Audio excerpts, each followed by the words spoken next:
Hi, sixth grade. I am getting ready to read chapter 7. 7. Okay, here we go. I gotta find a way to hold my book and face the camera at the same time. And of course, my kids are calling me while I'm trying to record.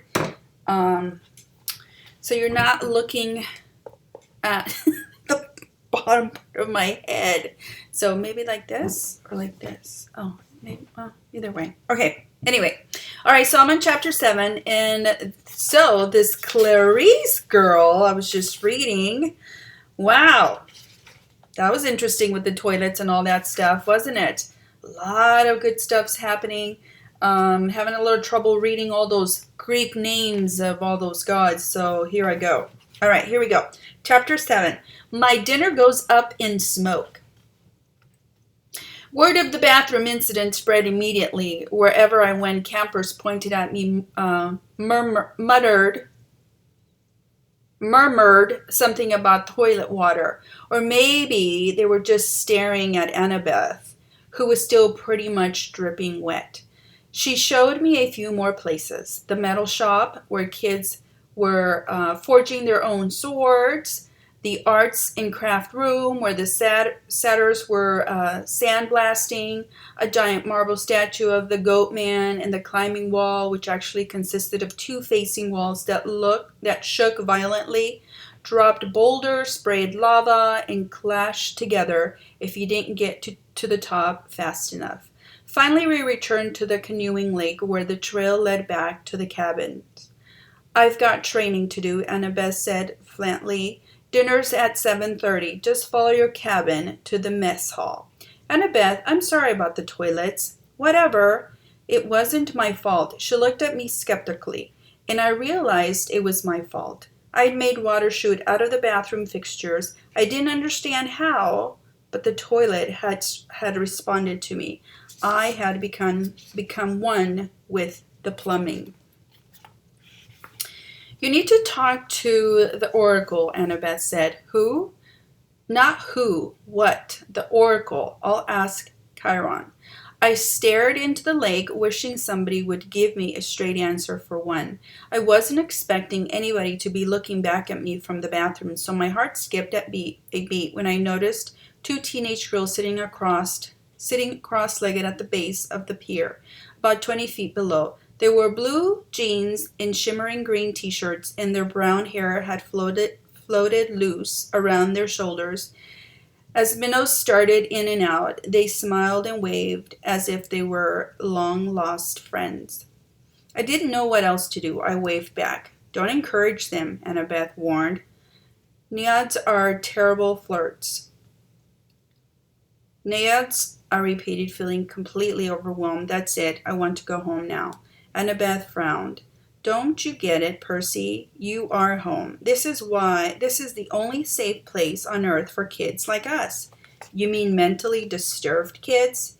I mean not human. Not totally human anyway. Half human. Half human and half what? I think you know. I didn't want to admit it, but I was afraid I did. I felt a tingling in my limbs and a sensation I sometimes felt when my mom talked about my dad. God, I said, half God. Annabeth nodded. Your father isn't dead, Percy. He's one of the Olympians. That's crazy. It is. What's the most common thing gods did in the old stories? They ran around falling in love with humans and having kids with them. Do you think they've changed their habits in the last few millennia? But those are just, I almost said myths again. Then I remember Chiron's warning that in 2,000 years I might be considered a myth. But if all the kids here are half gods, demigods, Annabeth said, that's the official term, or half-bloods, then who's your dad? Her hands tightened around the pier railing. I got the feeling I just trespassed on the sensitive subject. My dad is a professor at West Point, she said. I haven't seen him since I was very small. He teaches American history. He's human? What? You assume it has to be a male god who finds a human female attractive? How sexist is that? Who's your mom then? Cabin 6, meaning? Annabeth straightened. Athena, goddess of wisdom and battle. Okay, I thought, why not? And my dad? Oh, I gotta make sure I'm still recording. Yep, still recording. Undetermined, Annabeth said. Like I told you before, nobody knows, except my mother. She knows. She knew. Maybe not, Percy. Gods don't always reveal their identities. My dad would have. He loved her.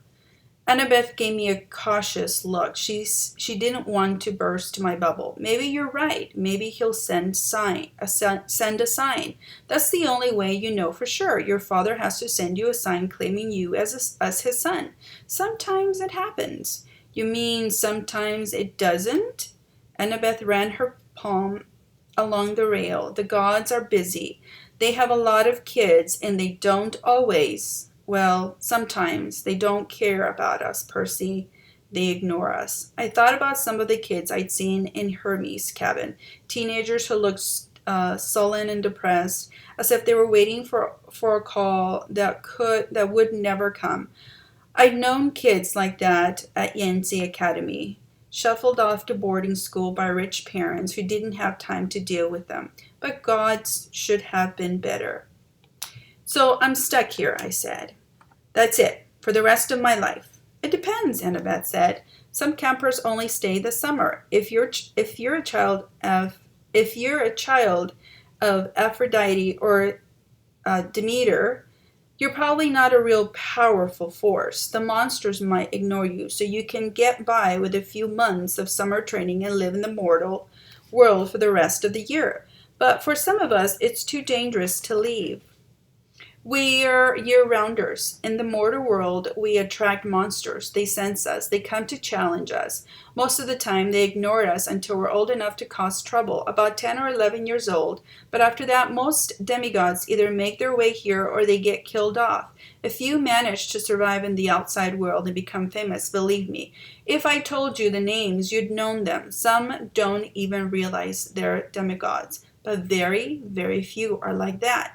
So monsters can't get in here?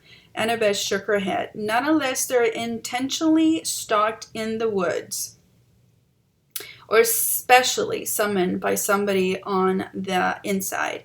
Why would anybody want to summon a monster? Practice fights? Practical jokes? Practical jokes. The point is, the borders are sealed to keep mortals and monsters out. From the outside, mortals look into the valley and see nothing unusual, just Strawberry Farm. So, you're a year-rounder? Annabeth nodded. From under the collar of her t-shirt, she pulled a leather necklace with 5 clay beads of different colors. It was just like Luke's, except Annabeth also had a big gold ring strung on it, like a college ring. I've been here since I was 7, she said. Every August, on the last day of summer session, you get a bead for surviving another year. I've been here longer than most of the counselors, and they're all in college. Why did you come so young? She twisted the ring on her necklace. None of your business. Oh, I stood there for a minute in uncomfortable silence. So I could just walk out of here right now if I wanted to? It would be suicide. But you could, with Mr. D's or Chiron's permission. But they wouldn't give you permission until the end of the summer session unless you were granted a quest. But that hardly ever happens. The last time, her voice trailed off. I could tell from her tone that the last time hadn't gone well. Back in the sick room, I said. When you were feeding me that stuff, ambrosia? Yeah. You asked me something about the summer solstice. Annabeth's shoulders tensed. So you do know something. Well, no. Back at my old school, I overheard Grover and Chiron talking about it. Grover mentioned the summer solstice. He said something like we didn't have much time because of the deadline. What did that mean? She clenched her fist. I wish I knew. Chiron and the Satires, they know, but they won't tell me. Something is wrong in Olympus, something pretty major. Last time I was there, everything seemed so normal. You've been to Olympus? Some of us year-rounders, like Luke and Clarice and I and a few others, we took a field trip during winter solstice. That's when the gods have their big annual council. But how did you get there? The Long Island Railroad, of course. You get off Penn Station, Empire State Building, special elevator to the 600th floor. She looked at me like she was sure I must know this already. You are a New Yorker, right? Oh, sure. As far as I knew, there were only 102 floors in the Empire State Building, but I decided not to point that out. Right after we visited, Annabeth continued, the weather got weird, as if the gods had started fighting, and a couple of times since I've overheard satyrs talking. The best I can figure out is that something important was stolen. And if it wasn't returned by summer solstice, there was going to be trouble. When you came, I was hoping, Athena can get along with just about anybody except for Ares. And of course, she's got that rivalry with Poseidon. But aside from that, I thought we could work together. I thought you might know something. I shook my head. I wish I could help her, but I felt too hungry and tired and mentally overloaded as to ask any more questions. I've got to get a quest, Annabeth muttered to herself. I'm not too young. If they would just tell me the problem. I could smell barbecue smoke coming from somewhere nearby. Annabeth must have heard my stomach growl. She told me to go on. She'd catch me later. I left her on the pier, tracing her fingers across the rail as if drawing a battle plan. Back at Cabin 11, everybody was talking and horsing around waiting for dinner. For the first time, I noticed that a lot of the campers had similar features: sharp noses, upturned eyebrows, and mischievous smiles. They were the kind of kids that teachers would peg as troublemakers. Thankfully, nobody paid much attention to me as I walked over to my spot on the floor and plopped down with my Minotaur horn. The counselor, Luke, came over. He had Hermes' family resemblance, too. It was marred by the scar on his right cheek, but his smile was intact. Found you a sleeping bag, he said, and here, I stole you some toiletries from the camp store. I couldn't tell if he was kidding about the stealing part. I said, thanks, no problem. Luke sat next to me, pushing his back against the wall. Tough first day? I don't belong here, I said. I don't even believe in gods. Yeah, he said, that's how we all started. Once you start believing in them, it doesn't get any easier. The bitterness in his voice surprised me because Luke seemed like a pretty easygoing guy. He looked like he could handle just about anything. So your dad is Hermes? I asked. He pulled a switchblade out of his back pocket, and for a second, I thought he was going to gut me. But he just scraped the mud off the sole of his sandal. Yeah, Hermes. The wing-footed messenger guy, that's him. Messengers, medicine, travelers, merchants, thieves, anybody who uses the road. That's why they're here, enjoying Cabin 11 hospitality. Hermes isn't picky about who he sponsors. I figured Luke didn't mean to call me a nobody. He just had a lot on his mind. You ever meet your dad? I asked. Once. I waited thinking if he wanted to tell me, he'd tell me. Apparently he didn't. I wondered if the story had anything to do with how he got his scar. Luke looked up and managed to smile. Don't worry about it, Percy. The campers here, they're mostly good people. After all, we're all extended family, right? We take care of each other. He seemed to understand how lost I felt, and I was grateful for that, because an older guy like me, even if he was a counselor, should have steered clear of an uncool middle schooler like me. But Luke had welcomed me into the cabin. He'd even stolen me some toiletries, which was the nicest thing anybody had ever done for me all day. I decided to ask him why I decided to ask him my last big question, the one that had been bothering me all afternoon. Clarice from Aries was joking about me being big three material. Then Annabeth, twice, she said I might be the one. She said I should talk to the oracle. What was that all about? Luke folded his knife. I hate prophecies. What do you mean? His face twitched around the scar. Let's just say I messed things up for everybody else. The last 2 years, ever since my trip to the Garden of the Hesperides went sour. Chiron hasn't allowed any more quest. Annabeth's been dying to get out into the world. She pestered Chiron so much he finally told her he already knew her fate. He'd had a prophecy from the oracle. He wouldn't tell her the whole thing. But he said Annabeth wasn't destined to go on a quest yet. She had to wait until somebody special came to the camp. Somebody special? Don't worry about it, kid, Luke said. Annabeth wants to think every new camper who comes through here is the omen she's been waiting for. Now, come on, it's dinner time.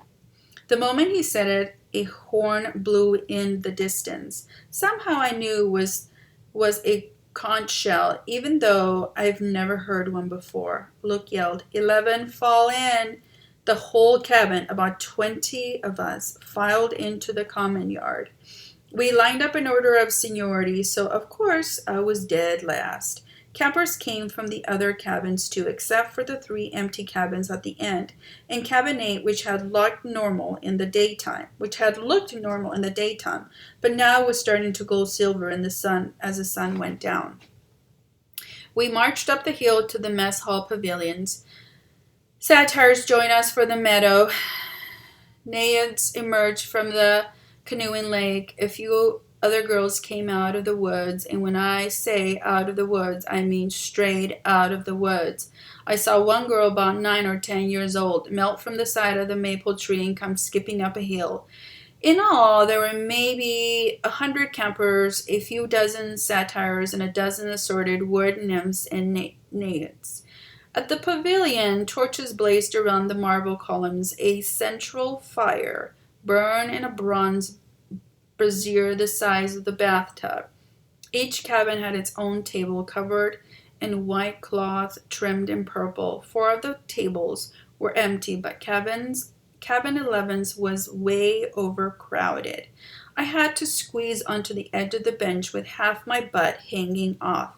I saw Grover sitting at table 12 with Mr. D. A few satyrs and a couple of plump blonde boys who looked just like Mr. D. Chiron stood to one side, the picnic table being way too small for a centaur. Annabeth sat at the table 6 with a bunch of serious-looking athletic kids, all with gray eyes and honey blonde hair. Clarice sat behind me at Aries' table. She'd apparently gone over being hosed down because she was laughing and belching right alongside of her friends. Finally, Chiron pounded his hoof against the marble floor of the pavilion and everybody fell silent. He raised a glass to the gods. Everybody else raised their glass to the gods. Wood nymphs came forward with platters of food. Grapes, apples, strawberries, cheese, fresh bread, and yes, barbecue. My glass was empty, but Luke said, speak to it, whatever you want, not alcoholic, of course. I said cherry Coke. The glass filled with sparkling caramel liquid. Then I had an idea. Blue cherry Coke. The soda turned violent shade of cobalt. I took a cautious sip. Perfect. I drank a toast of my mother. She's not here, I told myself. Not permanently, anyway. She's in the underworld, and if that's a real place, then someday. Here you go, Percy, Luke said, handing me a platter of smoked brisket. I loaded my plate and was about to take a big bite when I noticed everybody getting up, carrying their plates toward the fire in the center of the pavilion. I wonder if they were going for dessert or something. Come on, Luke told me. As I got closer, I saw that everyone was taking a portion of their meal and dropping it into the fire. the ripest strawberries, the juiciest slice of beef, the warmest, most buttery roll murmured in my ear. Burnt offerings for the gods, they like the smell. You're kidding. His look warned me not to take this lightly, but I couldn't help wondering why an immortal, all-powerful being would like to smell the smell of burning food. Luke approached the fire, bowed his head, and tossed in a cluster of fat red grapes. Hermes. I was next. I wish I knew what God's name to say. Finally, I made a silent plea. Whoever you are, tell me, please. I scraped a big slice of brisket into the flames. When I caught a whiff of the smoke, I didn't gag. It smelled nothing like burning food. It smelled of hot chocolate and fresh baked brownies, hamburgers on the grill, and wildflowers and hundreds of other good things that shouldn't have gone well together, but did. I could almost believe the gods could live off that smoke. When everybody had returned to their seats and finished eating their meal, Chiron pounded his hoof again for our attention. Mr. D got up with a huge sigh. Yes, I suppose I better say hello to you brats. Well, hello. Our activities director, Chiron, says the next capture the flag is Friday. Cabin 5 presently holds the laurels. A bunch of ugly cheering rose from the Ares table. Personally, Mr. D continued, I couldn't care less, but congratulations. Also, I should tell you that we have a new camper today, Peter Johnson. Chiron murmured something. Percy Jackson, Mr. D corrected. That's right. Hurrah, and all that. Now run along to your silly campfire. Go on. Everybody cheered. Well, we all headed down towards the amphitheater where Apollo's cabin led a sing-along. We sang camp songs about the gods and ate s'mores and joked around. And the funny thing was, I didn't feel that anyone was staring at me anymore. I felt that I was home. Later in the evening, when the sparks from the campfire were curling into the starry sky, the conch horn blew again, and we all filed back to our cabins. I didn't realize how exhausted I was until I collapsed on my borrowed sleeping bag. My fingers curled around the minotaur horn. I thought about my mom, but I had good thoughts. Her smile, the bedtime story she would read to me when I was a kid, the way she would tell me not to let the bed bugs bite. When I closed my eyes, I fell asleep instantly. That was the first day at Camp Half-Blood. I wish I'd known how briefly I would get to enjoy my new home. And that's the end of Chapter 7. I believe Miss West is going to read Chapter 8. Talk to you guys later.